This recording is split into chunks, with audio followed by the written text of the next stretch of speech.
Alhamdulillahirabbil alamin.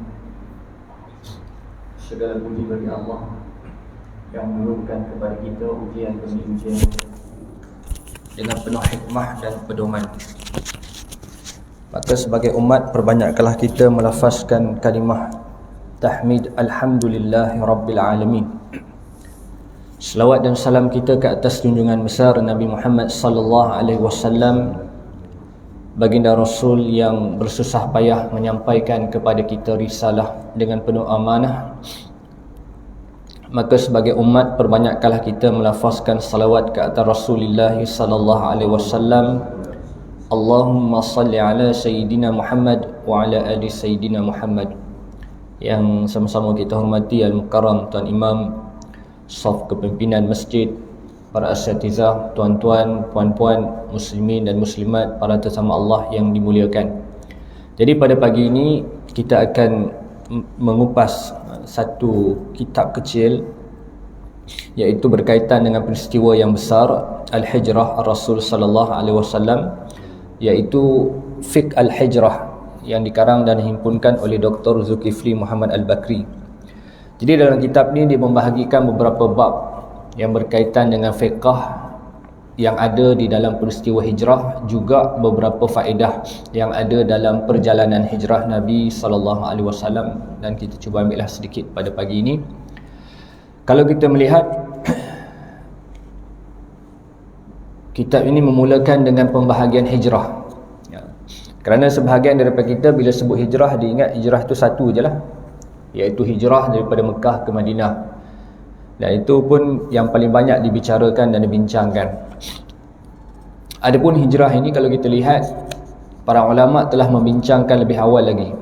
Dan di antaranya kitab Al-Mawsu'ah Al-Fiqhiyah Ibn Daqiq Al-Aid yang meninggal pada 1305 hijrah, dia bahagi hijrah kepada 5. Hijrah tu kepada 5. Yang pertama iaitu hijrah daripada Mekah ke Habsyah. Hak ni berlaku 2 kali. Tahun ke-5, tahun ke-7 kerasulan Nabi SAW. Hijrah yang kedua adalah hijrah daripada Mekah ke Madinah. Ini melibatkan Nabi kita dan juga para sahabat. Yang ketiganya iaitu hijrah daripada kaum dan kabilah yang beriman kepada Allah, beriman kepada Rasulullah, dan kemudian datang bertemu dengan Nabi, belajar hukum syarak. Belajar hukum syarak. Dan setelah itu mereka balik ke negeri masing-masing, balik ke tempat masing-masing, lalu menyampaikan apa yang dipelajari daripada Nabi sallallahu alaihi wasallam. Ini pembahagian hijrah yang ketiga. Adapun hijrah yang keempat iaitu hijrah penduduk Mekah yang beriman kepada Allah, beriman kepada Rasulullah, kemudian mereka menziarahi Nabi kita sallallahu alaihi wasallam. Dan setelah itu mereka balik semula ke tempat mereka di Mekah. Mereka tak duduk di Madinah. Ini juga disebutkan sebagai pembahagian hijrah yang diiktiraf oleh syarak. Adapun hijrah yang kelima dalam kitab ini menjadikan dia sebagai hadis mukadimah, yang menyebutkan bahawa kata Rasulullah, orang yang berhijrah itu adalah dengan meninggalkan larangan Allah Subhanahu wa taala. Ini yang kita dengar khutbah semalam tu. Perubahan, perpindahan dalam kehidupan kita, mesti ada perubahan. Man kana yaumuhu khairu min amsihi fahuwa rabih. Siapa yang hari ini lebih baik daripada semalam, dia satu orang yang beruntung. Man kana yaumuhu misla amsihi fahuwa khasir.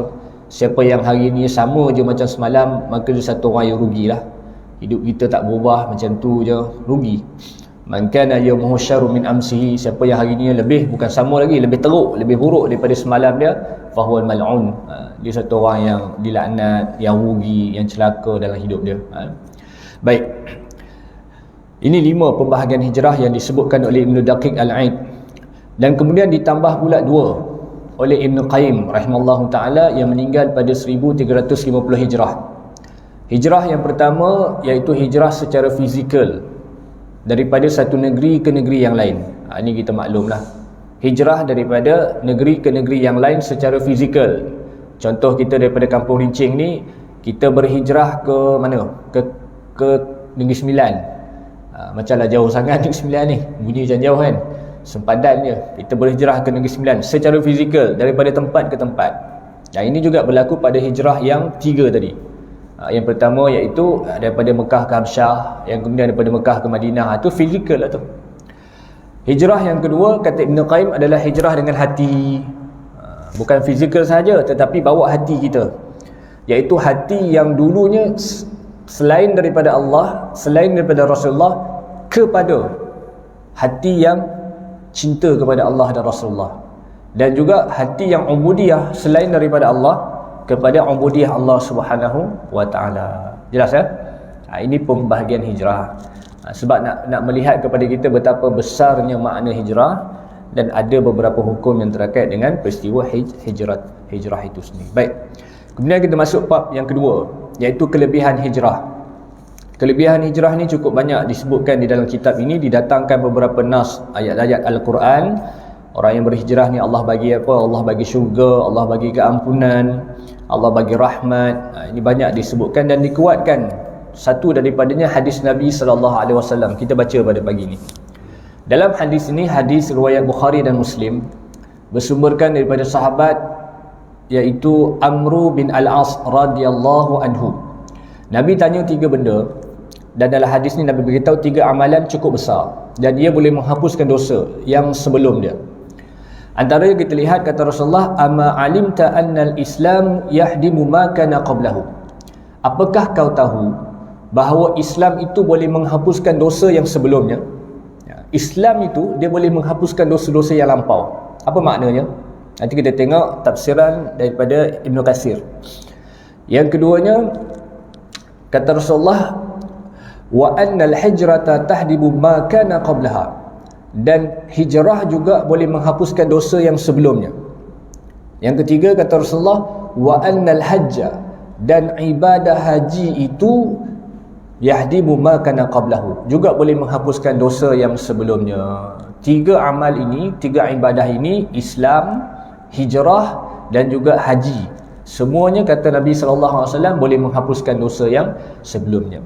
Jadi kalau kita lihat Islam itu sendiri, di antaranya kalau kita ambil daripada surah Al-Anfal, Allah SWT berfirman dalam ayat yang ke-38, katakanlah wahai Muhammad kepada orang-orang kafir itu, jika mereka berhenti daripada kekufurannya, mereka berhenti daripada kekufuran maknanya mereka masuk Islam, nescaya mereka akan diampunkan dosa mereka yang telah lalu, dan jika mereka kembali lagi yakni ingkar, maka kami akan menyeksa mereka. Orang yang kafir dan mereka berhenti daripada kekufuran mereka, iaitu dengan maksud, kata Ibn Katsir, mereka masuk Islam dan mereka lakukan ketaatan. Masuk Islam saja, tetapi mereka melakukan Islam dan buat kewajipan, buat ketaatan mereka kepada Allah, maka kata Allah Subhanahu Wa Taala akan diampunkan dosa mereka yang lalu, bersih fitrah. Sebab tu digambarkan orang mu'alaf ni tuan-tuan, yang masuk Islam ni, mereka ni fitrah dia seperti bayi, bersih. Banding dengan kita, Masya Allah, kalaulah ditayang kepada kita kain kita yang kita lahir dulu putih bersih, hari ni corak dia macam mana, Masya Allah, banyak kita muhasabah diri. Maka itu satu. Kemudian disebut juga di dalam hadis Nabi SAW, hadis riwayat Bukhari dan Muslim, orang yang tak Islam ni masuk Islam, Allah ampunkan dosa dia. Sesiapa yang berbuat baik dalam Islam, maka apa yang dilakukannya pada masa jahiliah, iaitu sebelum mereka memeluk Islam, mereka tidak akan dihukum. Dan sesiapa yang berbuat buruk dalam Islam akan dihukum dan daripada awal hingga akhir. Orang yang masuk Islam dan dia buat baik, maknanya tadilah macam dalam syarah tadi, maknanya dia buat ketaatan, maka tidak dihukum apa yang telah dilakukan, sama ada dosa kecil atau dosa besar yang mereka lakukan dulu, minum arak ke, berzina ke, atau dosa-dosa yang lain, diampunkan oleh Allah SWT. Wa annal Islam, kata Rasulullah, dan Islam itu yahdibu ma kana qablahu, ia boleh menghapuskan dosa yang sebelumnya. Kemudian yang kedua, Nabi kata apa? Wa annal hijrata, dan hijrah itu boleh menghapuskan dosa yang lalu. Apa maksud dia? Kita tengok satu daripada ayat Al-Quran yang disebut dalam surah Ali Imran ayat 195.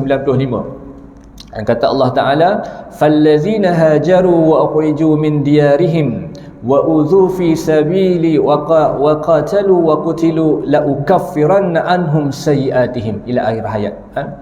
Kata Rasulullah, kata Allah Subhanahu Wa Ta'ala, maka orang-orang yang berhijrah, kerana menyelamatkan agamanya, dan yang diusir keluar daripada tempat tinggalnya, dan juga yang disakiti kerana pelbagai gangguan kerana menjalankan agamanya, dan yang berperang untuk mempertahankan Islam, dan yang terbunuh gugur syahid dalam perang Sabil. Kata Allah, apa kata?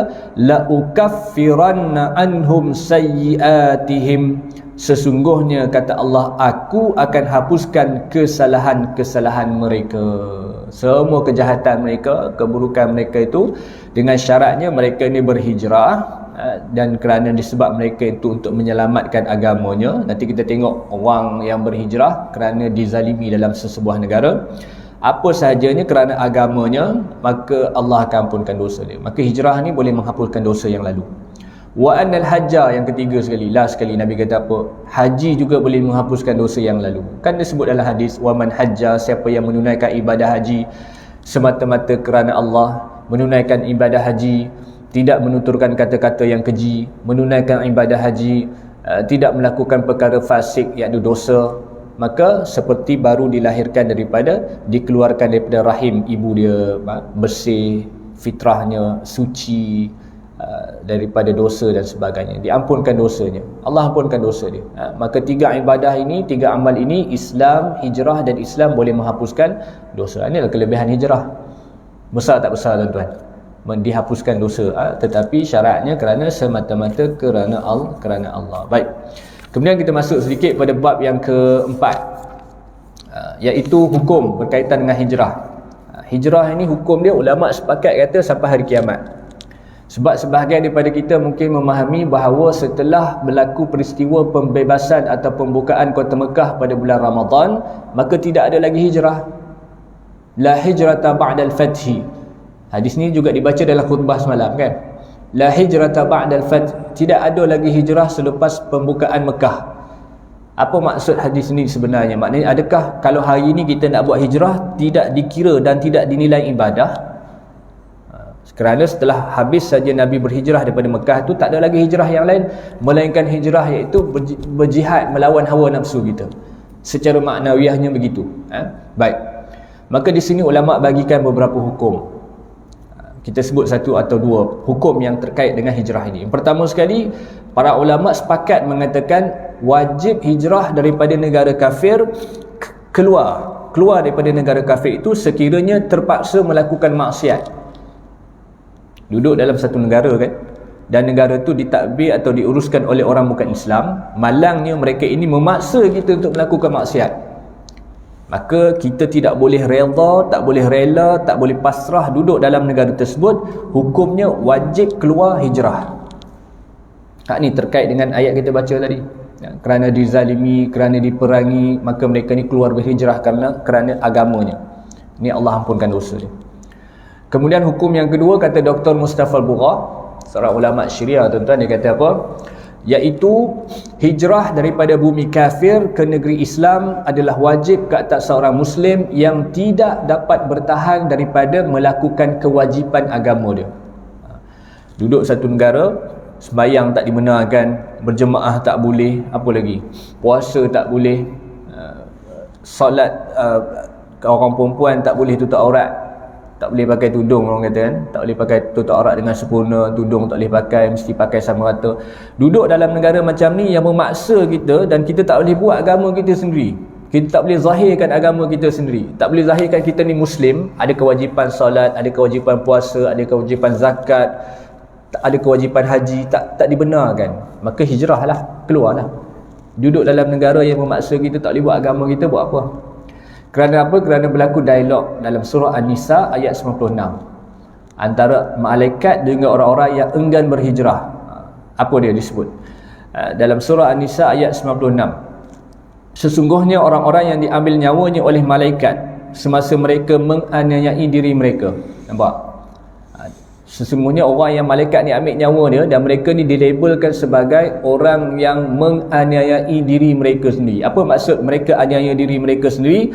Iaitu kerana enggan berhijrah dan membela Islam dan rela ditindas oleh kafir musyrik.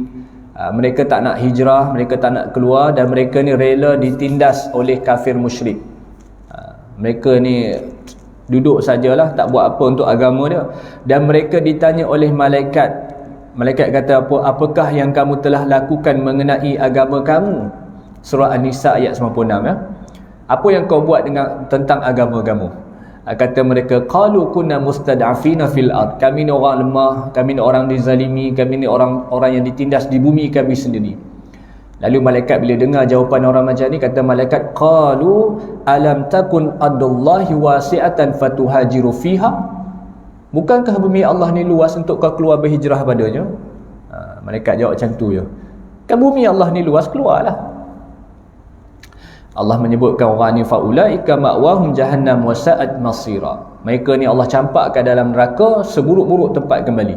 Illal mustad'afin, melainkan kata Allah Taala orang-orang yang lemah minar rijali wan nisa'i wal wildan. Orang di kalangan lelaki, di kalangan perempuan, di kalangan kanak-kanak yang lemah, yang uzur, la yastati'na hilatan wa la yahtaduna sabila.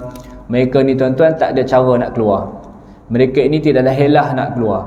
Mereka ini tidak ada upaya nak berhijrah. Maka Allah berikan pengecualian, keampunan kepada mereka. Dan kita pun pernah dengar kan, satu orang masyarakat Islam yang ditindas, dizalimi di tempat dia, tak boleh buat agama dia sendiri. Kalau dia buat maka diseksa, dibunuh, ditangkap dan sebagainya. Nak lari tak boleh, depan laut, belakang gunung, keliling musuh. Jadi mereka pun duduklah tempat mereka.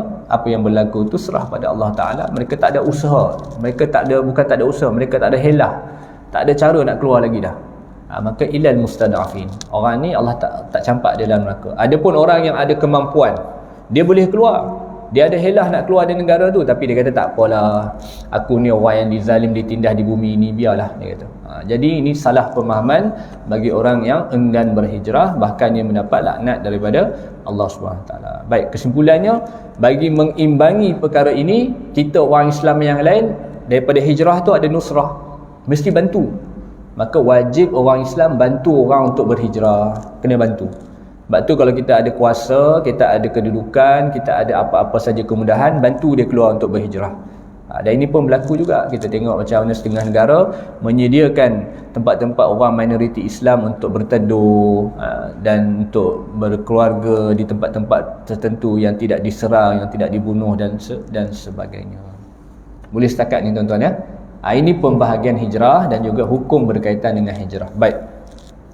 Adapun faedah ataupun beberapa hukum fiqah yang ada dalam perjalanan hijrah Nabi SAW yang berlaku pada 26 Safar, iaitu pada sebelah pagi. Kita pun maklum dan masyhur kisahnya, perkumpulan pemimpin-pemimpin Quraisy, 11 suku pemimpin Quraisy berkumpul di satu tempat namanya Darun Nadwah. Yang malangnya Darun Nadwah tu diasaskan, dibina oleh nenek keturunan Nabi SAW, iaitu Qusay. Malangnya lah.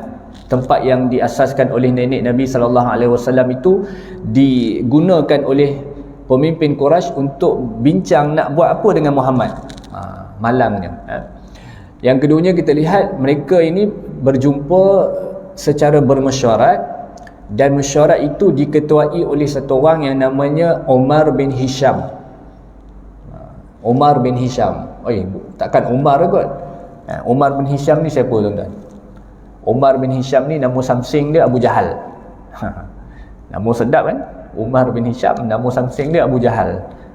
Dari segi literal dia, dari segi bahasa dia, Abu tu bapa, Jahal tu bodoh. Tapi dia tak bodoh mana pun. Dia cerdik dia, kepala dia macam batu geliga, boleh buat cincin.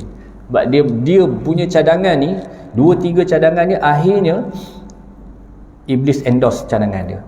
Iblis relax je, Iblis tu dengar je dalam mesyuarat tu. Sampai Abu Jahal bagi cadangan supaya apa? Bila mana dia sebut, kita ambil lah seorang pemuda yang gagah, berani, kuat, bagi dia pedang yang paling bagus sekali, tetak Nabi dengan sekali tetakan habis. Pandangan tu ditolak. Kerana apa? Nanti orang balas dendam. Suku Nabi SAW, Bani Hashim akan balas dendam. Sedangkan dalam mesyuarat tu Bani Hashim ada wakil dia. Siapa? Abu Lahab. Abu Lahab. Bapa saudara sendiri, naya Pak Karim. Bapa saudara sendiri pun payah. Sebab tu kita tengok nanti besar hijrah dia, nak pilih orang ni kena tengok orang yang betul-betul jujur dan ikhlas dalam perjuangan kita, tuan-tuan. Sebab kebanyakannya kegagalan disebabkan dalaman.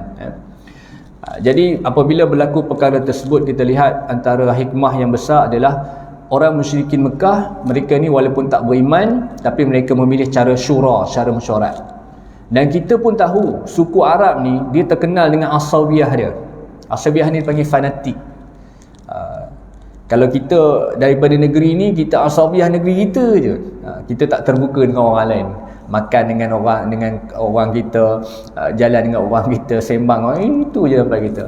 Kalau muda-muda waktu belajar dulu mungkin biasa macam tu, tapi dah lepas dia dah keluar, dia dah mula dah terbuka dan terbuka Jadi orang Arab musyrik Mekah ni waktu tu dia asabiyah. Benda kecil pun boleh berperang, berebut telaga pun boleh berperang.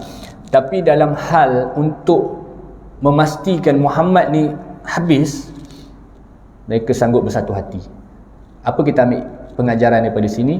Orang-orang bukan Islam daripada dulu sampai hari kiamat, mereka ni walaupun secara zahirnya kita nampak dia ada kuasa masing-masing, ada kepentingan masing-masing, ada blok masing-masing, ada negara masing-masing, tetapi dalam memastikan Islam itu jatuh, mereka sanggup ketepikan dulu kepentingan mereka dan mereka sanggup bersatu hati.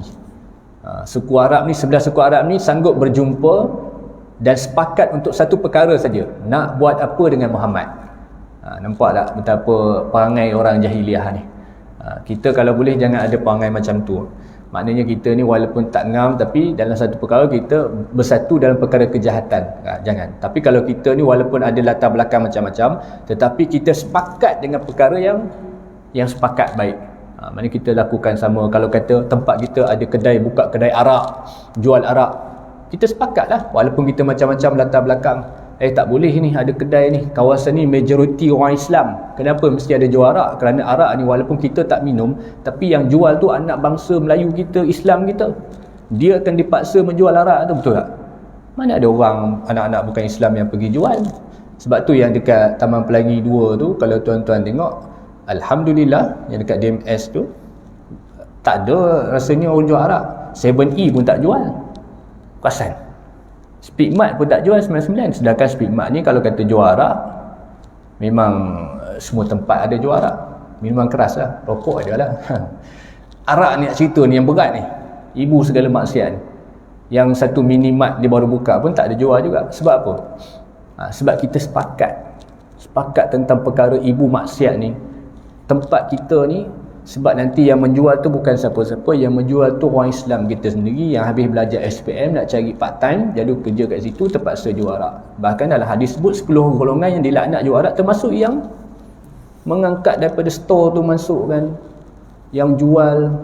Jadi kita nak selamatkan agama mereka, agama anak-anak kita. Jadi kita kena sepakat benda-benda macam tu. Walaupun kita macam-macam sibuk dengan hal masing-masing, tetapi dalam hal macam ni kita kena sepakat.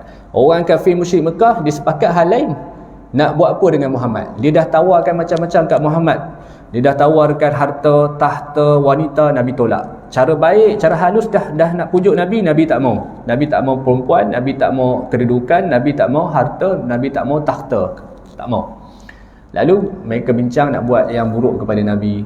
Lalu dibincang dengan pandangan-pandangan tadi. Iblis endorse, iaitu pilih daripada setiap suku ini pemuda-pemuda yang hebat, dan kemudian bunuh Muhammad dengan sekali tetakan. Jadi Bani Hashim nanti susah nak balas dendam. Sebab banyak sangat yang bunuh Nabi ni dalam waktu yang sama. Jadi ketika itu kita lihat Iblis dia ambil peranan dia. Iblis dia turun gelanggang. Dia turun gelanggang, maknanya dia turun betul-betul dalam mesyuarat macam ni, dia turun. Kita tak kenal siapa dia. Jangan pula terasa pula kan. Dia duduk saja kita tak kenal siapa dia. Rupanya Iblis. Bila Abu Jahal bagi cadangan tu, dia setuju. Bila dia setuju, mesyuarat setuju. Jadi mereka buat resolusi bunuh Muhammad dengan melantik setiap wakil untuk bunuh Muhammad sallallahu alaihi wasallam. Jadi berlakulah peristiwa itu, tetapi gagal dengan kehendak Allah Taala, ketentuan Allah Taala, gagal. Misi mereka gagal. Lalu bila misi mereka gagal, mereka buat lagi mesyuarat lain, bagi tawaran yang hebat 100 ekor unta. Maka orang dah tak tunggu dah, masing-masing punya kerja dah. Semua akan keluar daripada mencari Nabi ini kerana nak dapat ganjaran yang besar. Nabi SAW keluar daripada Mekah. Dan kalau kita lihat Nabi SAW ketika mana keluar daripada Mekah, tuan-tuan, dia menangis. Nabi menangis keluar daripada Mekah ni. Ini nak ajar kita, ni kita bulan kemerdekaan ni, kita kena rasa cinta pada negeri tanah air kita sendiri. Kerana Nabi SAW ketika mana keluar daripada Mekah, kata Rasulullah sambil mengalirkan air matanya, dalam hadis riwayat Ibnu Abdiddar Al-Bar, kata Rasulullah SAW, sesungguhnya kamu Mekah adalah negeri yang paling aku cintai. Sekiranya pendudukmu tidak mengusirku, nescaya aku tidak akan meninggalkanmu. Dan Nabi SAW menitikkan air mata ketika meninggalkan kota suci Mekah dengan sabdaan baginda SAW. Maknanya Nabi sayang Mekah, tuan-tuan. Kalaulah penduduk Mekah ni tak bincang nak buang Nabi SAW tak akan keluar daripada Mekah. Itu tanah watan, tanah kelahiran kita. Ini semuanya ini tanah kelahiran. Malaysia ni tanah kelahiran kita. Mesti ada rasa cinta. Kita takkan gadaikan apa saja untuk kita kekalkan kecintaan kita. Melainkan orang dah tak suka kat kita, tuan-tuan, keluar. Masyarakat dah tak suka kat kita, entah apa perangai kita bawa, kita berhijrah lah. Kemudian kita dah elokkan, kita balik. Orang dah tak suka kita. Ini pengajaran yang kita boleh ambil, cinta kepada tanah air kita sendiri. Masya Allah. Baik, kalau kita lihat Nabi SAW pada 11 pagi tu, 26 Safar tu, orang musyrikin Mekah tu berbincang. Jadi Nabi SAW selepas itu turun wahyu. Allah bagi tahu kepada malaikat, sampaikan kepada Nabi Muhammad, izinkan untuk berhijrah. Ini perancangan jahat ni dah mula dah, kemuncak dah ni. Bukan apa-apa nak bunuh Nabi dah ni. Lalu Nabi SAW pergi rumah Sayyidina Abu Bakar. Bila jumpa rumah Sayyidina Abu Bakar, secara zahirnya Sayyidina Abu Bakar ni nampak macam didatangi Nabi SAW, tetapi hakikatnya Abu Bakar meminta bersahabat dengan Nabi untuk berhijrah. Wahai Rasulullah, izinkan aku bersahabat dengan kamu. Kata Rasulullah, ya benar, Nabi benarkan. Maka pengajaran yang kita ambil daripada sini, dalam kita memilih rakan dan juga kawan untuk kita melaksanakan misi kita yang mulia, pilihlah rakan yang jujur dan ikhlas. Kerana Nabi SAW tak pilih sebarang sahabat, tetapi Nabi memilih dan mengizinkan Abu Bakar itu sebaik-baik sahabat.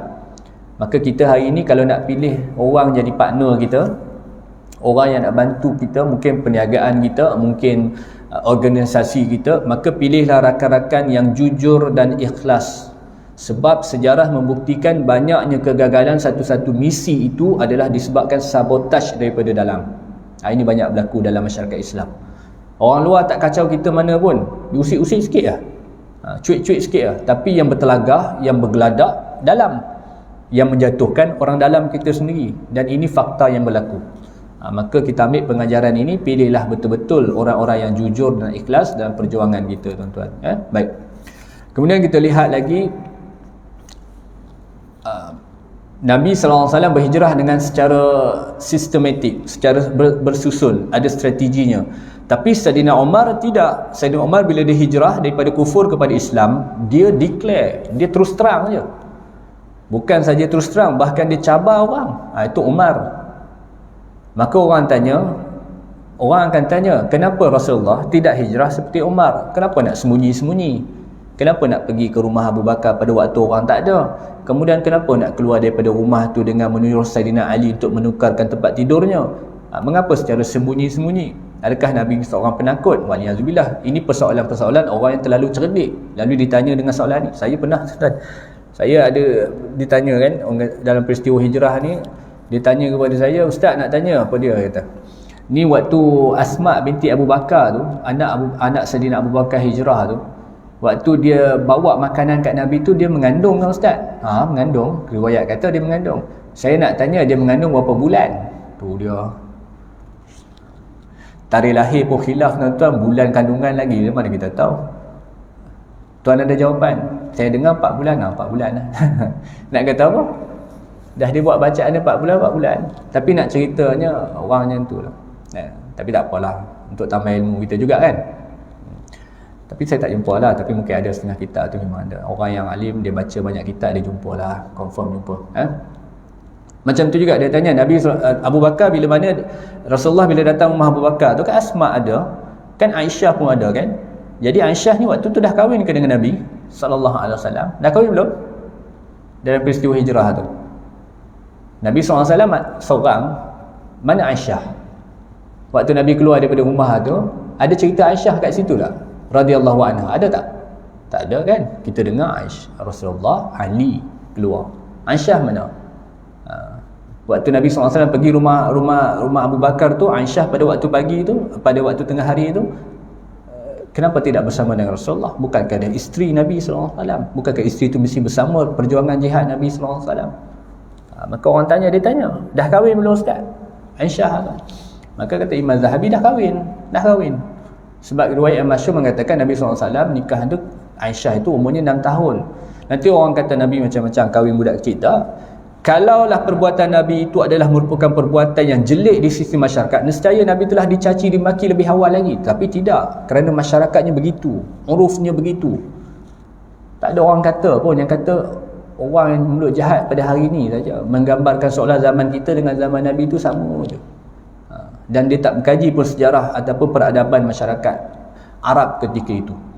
Maka Nabi SAW telah pun bernikah dengan Imam Zahabi sebut telah bernikah pada sebelum hijrah 8 bulan atau 10 bulan sebelum tu. Cumanya Nabi SAW bersama dengan Sayyidatina Aisyah ini, iaitu setelah 2 tahun selepas itu, umur 9 tahun, iaitu di Madinah selepas hijrah. Itu barulah Nabi SAW dengan Sayyidatina Aisyah. Itu kalau sedikit kita nak tahu dia punya kronologi dia. Dia telah bernikah tapi tidak bersama ketika itu. Sehinggalah setelah berhijrah ke Madinah, setelah 2 tahun umurnya sudah mencecah 9 tahun, barulah dia duduk sekali dengan Nabi SAW. Baik. Jadi tadi Umar, kenapa Nabi SAW tak pilih cara Umar? Maka ulama kata apa?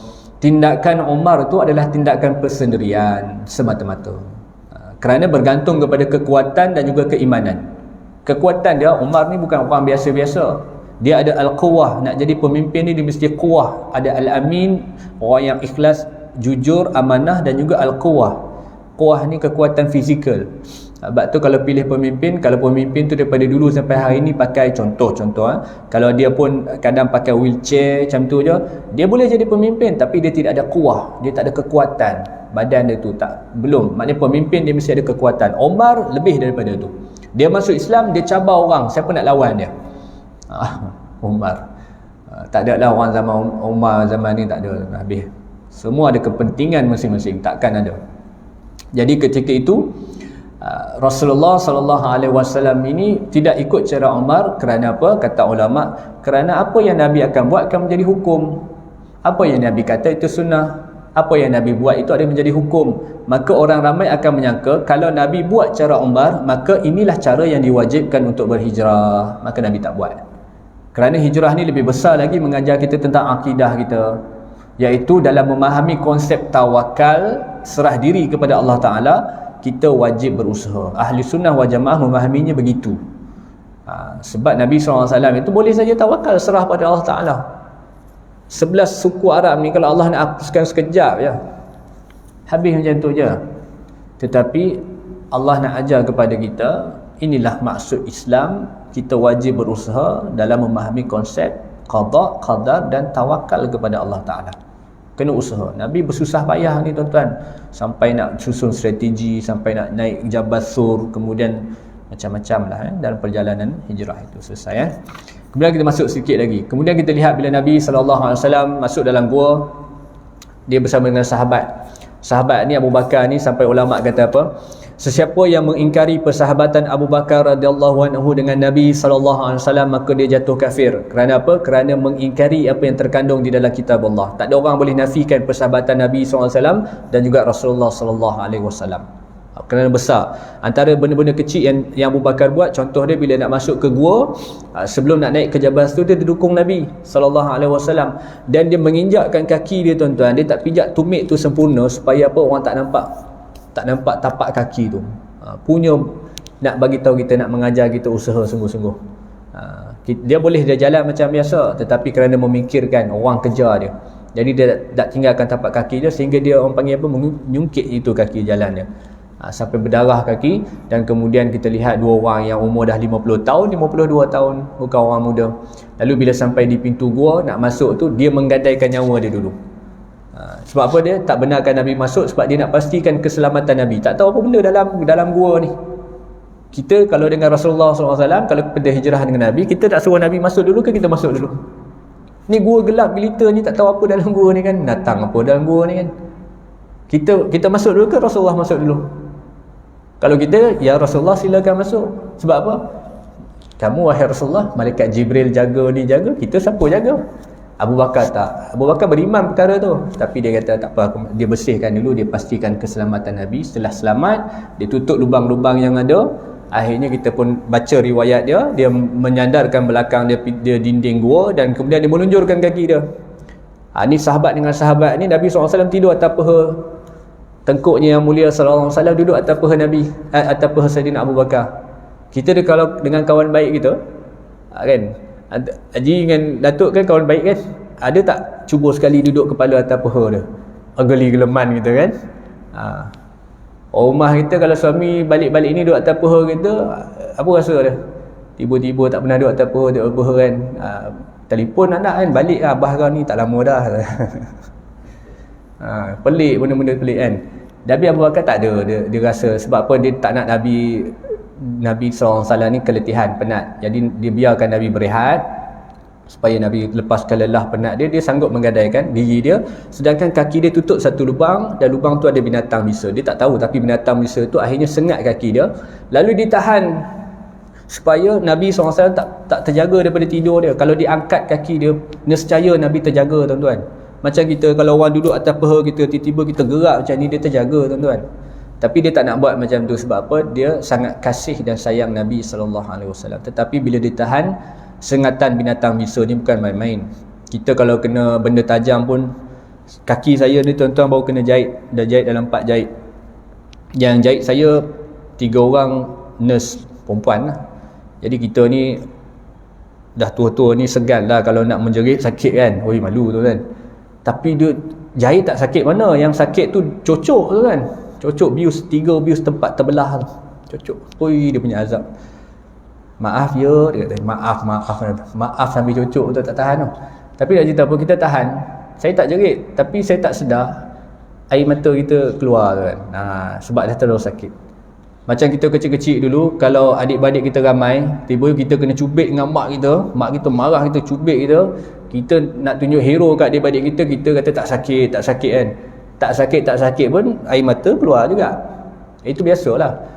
Bahkan lebih daripada itu, Abu Bakar disengat binatang bisa. Apabila disengat, tuan-tuan, dia tahan supaya Nabi tak terjaga. Dia tahan, tetapi yang dia tak boleh tahan, air mata dia menitik, lalu kena pipi baginda yang mulia SAW. Nabi terjaga. Nabi kata, kenapa wahai Abu Bakar? Kata Abu Bakar, kakiku disengat binatang bisa. Lalu ini mukjizat Nabi SAW. Nabi ludah tempat sengat bisa tersebut, akhirnya hilang, bisa itu hilang. Ini dalam peristiwa hijrah ni ada mukjizat Nabi banyak. Antara dalam perjalanan nanti, saya ringkasnya tuan-tuan, masa pun tak mengizinkan, Nabi SAW dalam perjalanan berhenti di perkemahan Ummu Ma'bad radhiyallahu anha. Lalu Ummu Ma'bad ni selalu bagi makan orang yang lalu depan kemah dia. Nabi tanya, ada tak sesuatu yang nak dimakan? Kata Ummu Ma'bad, kata Ummu Ma'bad, tak ada. Pada musim kemarau ni tak ada. Lalu Nabi SAW nampak seekor kambing. Kata dia, kambing kamu? Ya, kambing ni keluarkan susu. Kata dia, bahkan kambing ni adalah paling teruk daripada kambing yang lain. Kambing lain dah pergi dah, kambing ni dia tak boleh jalan. Nabi SAW, boleh aku perah susu? Silakan. Lalu Nabi SAW pegang tempat keluar susu tu dengan tangan baginda yang mulia SAW. Kemudian dengan izin Allah Ta'ala, dengan mukjizat Nabi SAW itulah, maka keluar kambing tu, merenggangkan kaki dia, keluar susu yang banyak. Ini mukjizat Nabi dalam peristiwa hijrah. Dan dalam gua tadi, riwayat yang menunjukkan bahawa hilang bisa itu juga mukjizat Nabi SAW. Dan bisa itu disebut juga, dia datang balik pada akhir hayat Sayyidina Abu Bakar. Datang balik bisa tersebut. Kemudian yang paling besar kita nampak kat sini, bila duduk dalam gua ni, yang kejar adalah musyrikin Mekah, pemuda-pemuda yang dapat ganjaran 100 ekor unta. Lalu Allah mengajar tentang betapa hinanya musyrikin Mekah ni, tuan-tuan. Allah hinakan, tak payah hantar malaikat, tak payah hantar burung ababil, tak payah. Seperti mana yang berlaku kepada kerajaan Ratu Balqis, iaitu dijatuhkan kerana apa? Allah menghantar burung hud-hud yang kecil je, hantar binatang yang lemah je. Macam tu yang berlaku kepada Namrud, satu orang raja yang sombong, yang bakar Nabi Ibrahim ni, tuan-tuan. Allah tak menghantar apa-apa untuk membunuh dia ataupun menghabiskan kesombongan dan keegoan Namrud ini, tetapi Allah menghantar lalat yang kecil saja. Binatang yang selemah-lemah binatang tu masuk dalam hidung dia, menyebabkan mengalir air mata dia, kesakitan, menyebabkan kematian dia. Nampak betapa Allah menghina musuh-musuh Allah yang sombong ni. Macam itulah juga Allah hina musyrikin Mekah ni. Allah hantar apa? Allah hantar labah-labah saja.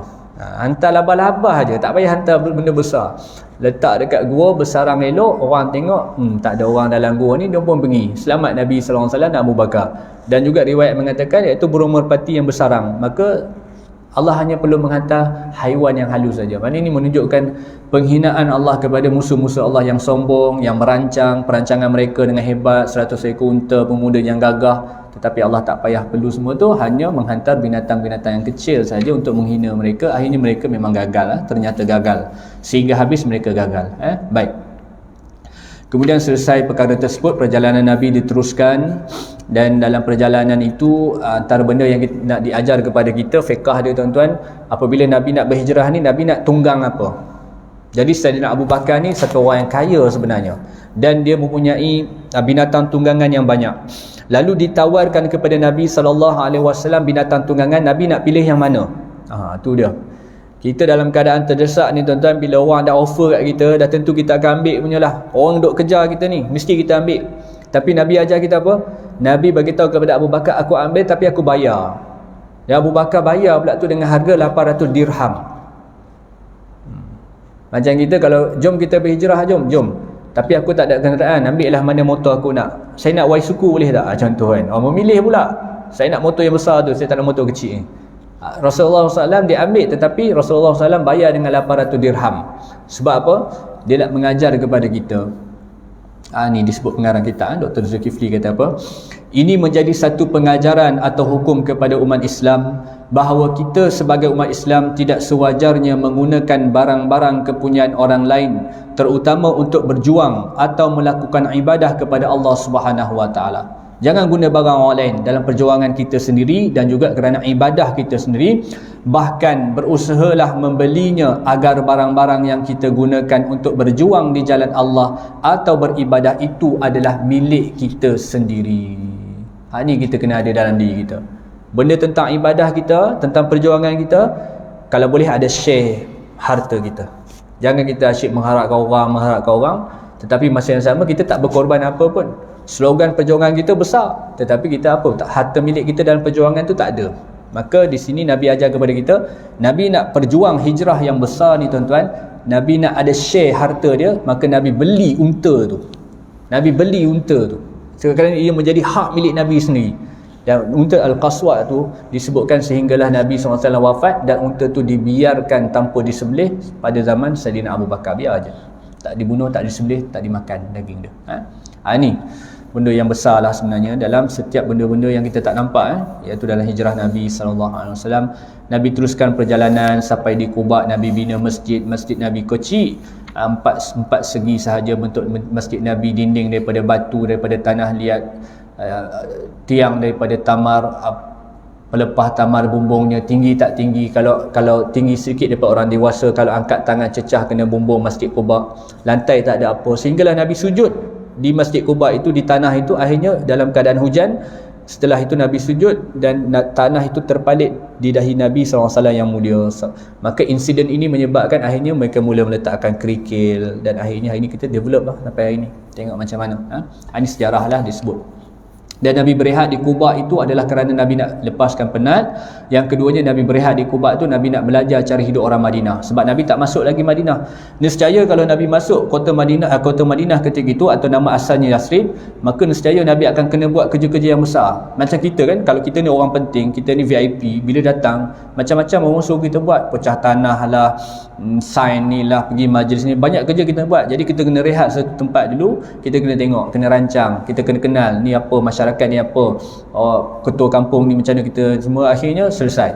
Maka Nabi SAW buat cara macam tu. Akhirnya memang betul terbukti Nabi mudah diterima oleh penduduk Madinah keseluruhannya, walaupun sebelum tu sahabat lain dah datang dakwah Islam di sana. Dan kemudian yang besar kali, akhir kita lihat bila Nabi masuk ke kota Madinah, ke Yasrib, Nabi disambut oleh ramai orang, antaranya perempuan-perempuan Ansar. Orang Madinah ni perempuannya pun sambut Nabi, tapi mereka sambut sambil mereka menyanyikan nasyid. Mereka menyanyikan nasyid. Antara bait-bait nasyid mereka, asyraqal badru alaina min saniyatil wada'i, sampai habis yang kita biasa dengar. Maka perbuatan perempuan Ansar ini menjadi hujah bahawa nasyid, madih, puji-pujian kepada Allah, kepada Rasulullah itu dibenarkan syarak, boleh.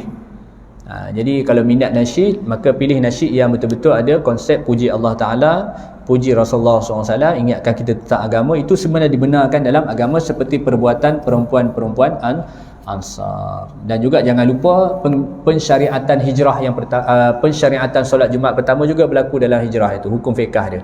Bila Nabi keluar daripada Quba, Nabi berhenti di perkampungan Bani Salim. Di perkampungan Bani Salim, hari Jumaat itu Nabi SAW menunaikan solat Jumaat yang pertama. Di situ berlaku hukum pensyariatan solat Jumaat yang pertama. Wallahu a'lam. Jadi cukup setakat itulah. Antara sedikit sebanyak dalam kronologi hijrah itu ada hukum fiqah dia, ada faedah dia. Ini disebut oleh pengarang kitab ni lah, Dr. Zulkifli Muhammad Al-Bakri. Cuma kekuatan hijrah ni kalau kita lihat watak-watak yang penting lah dalam itu, 7 watak yang penting tu yang diketuai oleh Rasulullah SAW, yang dibantu oleh Sayyidina Ali, bahkan lebih daripada itu Sayyidina Abu Bakar, dan seluruh baki lagi 4 itu adalah dominasi sebelah Abu Bakar. Ini perjuangan Abu Bakar, pengorbanan Abu Bakar. Anak perempuan dia Asma binti Abu Bakar, anak lelaki dia Abdullah bin Abu Bakar, hambanya Amir bin Fuhairah, apa nama Abdullah bin Uraikid. Ini semua Abu Bakar punya side bahagian dia. Maka ini watak yang menjayakan hijrah kubra ni, tuan-tuan, hijrah yang besar ni. Kalau salah watak, mungkin hijrah ni tak berjaya. Kan kita sebut tadi, salah pilih orang, salah pilih kawan, hijrah ni mungkin gagal. Mungkin di kalangan hamba tu boleh sabotaj Nabi, mungkin boleh talam dua muka, tapi pemilihan yang betul menyebabkan hijrah ni berlaku. Macam hari ni lah, macam kita tengok filem yang hebat hari ni, filem Mak Kilau. Berjayanya filem Mak Kilau ni, tuan-tuan, kalau kita renung-renung sejarah, filem-filem berkaitan dengan sejarah, filem-filem berkaitan dengan silat ni susah nak pecah panggung. Nak cecah 80 juta lebih lagi lah, betul tak? Mana nak dapat. Tapi kerana berjayanya filem Mak Kilau ni, kita tengok antara kekuatan dia, selain daripada pengarah dia mungkin, dah tentulah watak-watak dia. Mak Kilau tu kalau dibagi salah orang, tak jadi Mak Kilau, tuan-tuan. Dia jadi Mak Silau, kan? Adi Putra tu. Cuba bagi pada pelawak-pelawak mana jadi, kan? Jafar On ke, kan? Apa jadi filem Mak Kilau tu? Tak jadi apa. Off jadi dia, tak ada on lah, off dah. Ataupun macam Fatah Amin tu, kan? Fatah Amin tu digantikan dengan kita Fatah juga, Fatah Harapan. Filem tu akan hancur. Maknanya kekuatan filem itu ada watak-watak dia lah. Watak-watak tu yang menjayakan. Bahkan lebih lah, analoginya lebih lagi lah. Hijrah ni Rasulullah itu sendiri orang yang hebat-hebat dalam peristiwa itu. Dan yang penting last sekali, tuan-tuan, jangan lupa peranan wanita. Asma ni peranan dia besar tau. Yang membawa makan, yang menangki Jabal Sur yang susah tu, tuan-tuan, yang tinggi curam itu. Maknanya perempuan ni jangan tak bagi kedudukan lah, jangan tak bagi dia peranan dalam masyarakat. Bagi dia peranan, jangan biarkan dia duduk di dapur saja. Bagi dia peranan dalam masyarakat. Kalau dalam masjid, bagi dia peranan. Kalau di persatuan, bagi dia peranan, dan sebagainya. Wallahu a'lam. Aku liqauli hadza astaghfirullahal azim. Assalamualaikum warahmatullahi wabarakatuh. Subhanakallah bihamdika asyhadu an la ilaha anta astaghfiruka wa atubu ilaik. Wal 'asri innal insana lafi khusr illa alladhina amanu wa 'amilus salihati wa tawassaw bil haqqi wa tawassaw bis sabr.